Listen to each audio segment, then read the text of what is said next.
Hey, gang, there are so many important issues to discuss in today's political, cultural, and economic climate, and I can't discuss them all here. In fact, YouTube and big tech won't let me talk about it all here. And that's why I have exclusive, uncensored live streams on Monday nights to cover everything. On Monday nights, I share all my thoughts and answer your questions in an in-depth, casual format that prepares you for this upcoming election with the truth. Today, I want to show you a quick clip from a recent stream that I hope will help you think clearly about these important issues, as well as encourage you to join our movement.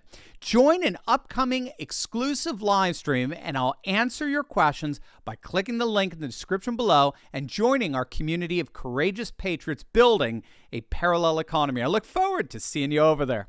Joan, just curious, what race is that Washington Post reporter? She is as white gets. As I understand it, that's the Washington Post. Yes, I believe she's white. That's the you could go to her Twitter feed to find a picture of her, if I recall. So yes, once again, this is the absurdity of emancipatory politics. Emancipatory politics is a modernist, liberal redefinition of politics that sees the moral imperative of politics to, quote, emancipate or liberate populations from a culture's customs and traditions.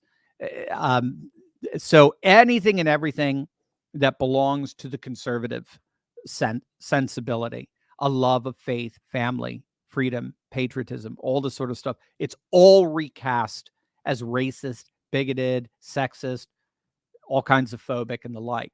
And then you get into these bizarre outworkings of that, where once you become an activist journalist on behalf of emancipatory politics, you can find yourself, being a white woman confronting Larry Elder, who's black, accusing him of being a proponent of white supremacism. I mean, that's because, again, race now is being and dominant ethnicity and culture is being weaponized on behalf of a liberationist ideology. It's incredibly bizarre stuff, no question. Le Daniels, I have lived in many countries over my life. People are saddened by how Americans are being pulled apart by issues that do not exist comparatively in their own country. If U.S. is so bad, why do so many risk their lives to come here? Well, it's, Le Daniels, that's a brilliant point.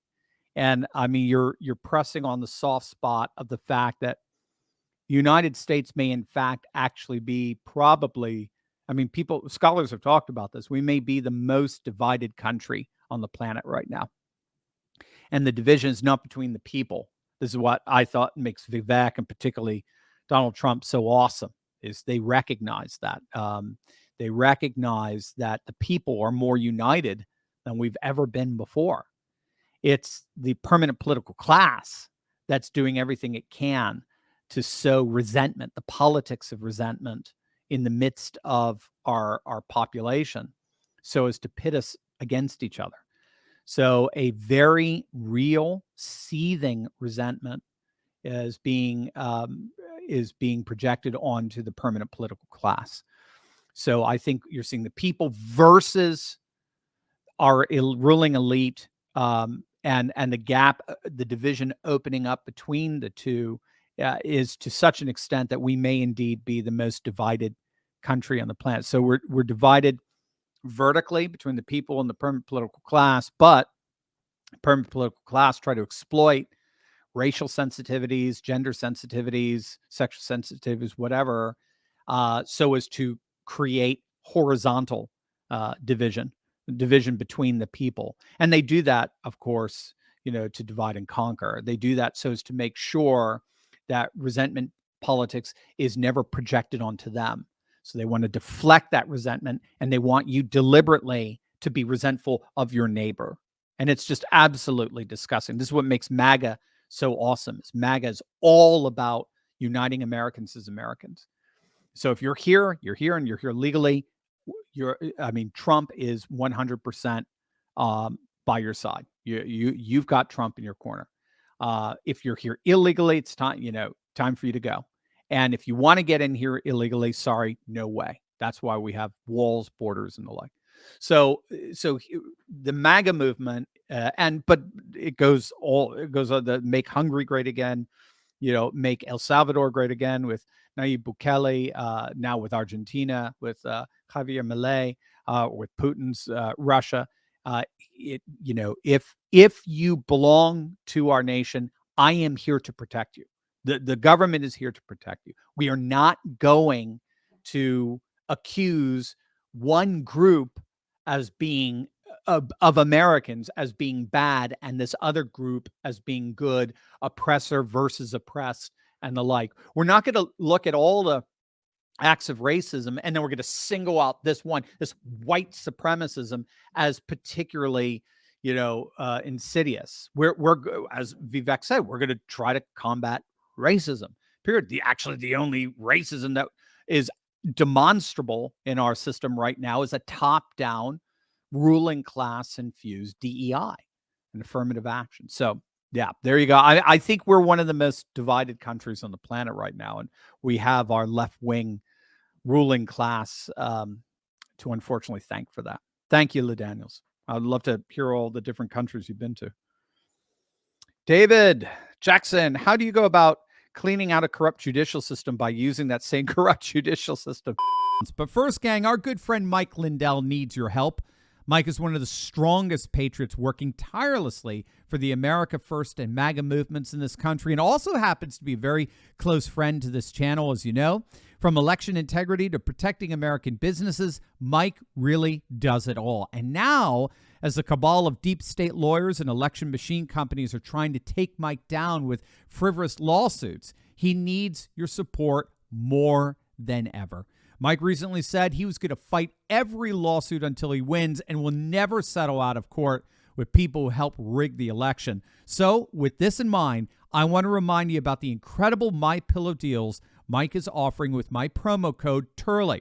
Now, if you just click on the link in my description below, you can save well over 60% on all sorts of incredible MyPillow products. Of course, Mike is offering huge savings on the new and improved MyPillow 2.0. But gang, I would also recommend hugely Mike's My Slippers, as well as his amazingly comfortable bed sheets. These are some of the comfiest slippers and sheets I've ever owned. In fact, I would use that word to describe all of MyPillow's products. Comfy to the maximum. So don't wait, gang. Support Mike as he fights for election integrity and gets some extremely comfy things to boot. It's a win-win. Don't wait. Click on that link below or go to mypillow.com/Turley right now.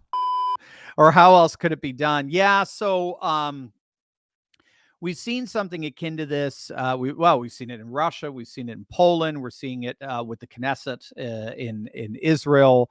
And every time it happens, the corrupt liberal elite scream and cry, democracy. When in point of fact, these judges and the court system just does the bidding of the ruling elite. There has to be, it just seems to me there has to be an absolute overhaul of the judicial system. The way the Knesset did it in Israel is they just changed the rules. I mean, remember, Israel's constitution is very young, and so it's still, in a sense, a kind of work in progress. But they had a Supreme Court that would choose themselves. They chose their own successors. So, Ruth Bader Ginsburg would have chosen her own successor. And the way, and liberals champion that because, oh, look at that, the separation between, the powers between the courts and the Knesset and so forth. And the Knesset's incredibly conservative right now, very right wing. Left wing doesn't even exist. And yet they have constant left wing liberal woke nonsense forced upon them by the Supreme Court. So they reined it in and said, no, from now on, Supreme Court members are going to have to get appointed by the Knesset. And so they had to fundamentally change the way the structure of their courts are. Same with Poland. The Law and Justice Party did the same thing in Poland. Will the judges become naturally more reflective of the conservative culture? Absolutely. And amen to that. Absolutely. The law is not above culture. The claim that the law is above culture is itself a cultural statement. Not all cultures would say that. A very particular culture with a very particular history and philosophical tradition would say that, right? So it's self-defeating. So, no, you're right. I think we're going to have to rethink how we do um, law. I think so much. Well, I've heard it said so much of our law has been replaced by legalism, and legalism is what's known as positivist law or positivist legalism. It's the notion that judges and institutions actually create law, as opposed to natural law, which our founding fathers adhere to, which is the notion that all of our law traditions need to be reflective. Law fundamentally is discovered, it's revealed, and that's through reason and also through religious tradition. And so our laws should reflect that history of rational religious tradition.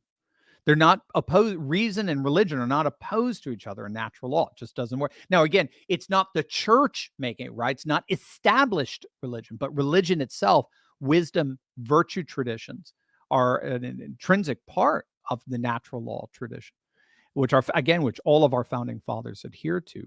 In the 19th and 20th century, we moved into the realm of positivist law, where the law is now a legal system set and created by professionals, a class of jurists who have no natural law allegiances whatsoever. They just create the law. And then the blowback to that is now, of course, they create the law for their own benefit. They create the law and they end up standing above the law. The law is always created in such a way that benefits them. Whereas natural law, everyone's under the law, equally so. That's at least the theory. That's the idea. So we're going to have to change that. It seems to me at the level of the law schools. Let's start with Harvard. We're going to have to start bringing in legal experts in natural law who are real, true believers to bring back that tradition. But then that's going to require red states and Republicans to provide some political muscle and oust Claudine Gay faculty all across the universities within their jurisdictions. Seems to me that would be what we would need to do. Thank you, David. I hope you enjoyed that clip of my Monday night Insiders Club live stream. Join us live next week by clicking on the link in the description below and joining the coalition of patriots worldwide building a parallel economy to return to our roots of faith, family, and freedom. Click below right now.